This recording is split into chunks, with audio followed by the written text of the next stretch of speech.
تداول رواد المواقع الاجتماعية في الساعات الأخيرة وفاة صانع المحتوى السعودي ومشهور سناب شات إبراهيم السويلم، وسادت حالة من الحزن بين العديد من الرواد وتناقل الصور عبر صفحاتهم، فيما كتب آخرون عبارات التعزية والمواساة لأهله خاصة، وأنه قبل أشهر أعلن عن إصابته بمرض عضال وورم في جسده، وسوف يخضع لعلاج وعمليات جراحية على سبيل الشفاء والتعافي. فما هي حقيقة وفاة إبراهيم سويلم مشهور سناب شات؟ يعتبر السويلم واحد من مشاهير التواصل الاجتماعي الذين خرجوا إلى الساحة في السنوات الأخيرة، ويتابعه الآلاف من الرواد على المنصات في مختلف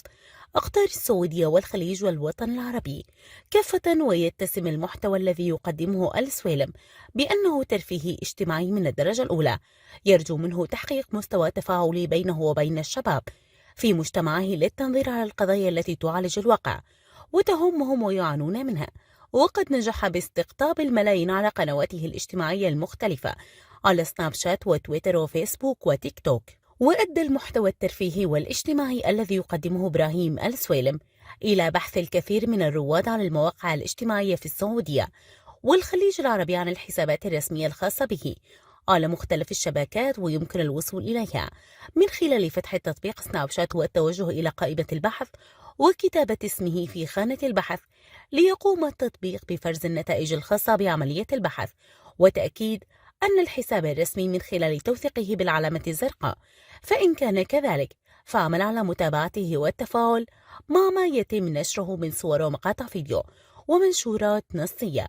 غاب مشهور سناب شات السعودي إبراهيم سويلم عن متابعيه فترة من الزمن، وبعد حالة من التساؤل خرج بفيديو صادم للجمهور أكد فيه إصابته بمرض خطير، وقال أنه تعرض لأزمة صحية مفاجئة، وبعد الدخول إلى المشفى والخضوع للكشف السريري والتحاليل الطبية أخبره الأطباء أنه مصاب بالسرطان، وأن لديه ما يزيد عن 12 ورما في مختلف أنحاء جسده، وإن العلاج يتطلب الخضوع لعمليات جراحية متتالية قد تطول أحيانا وقد لا يخرج منها.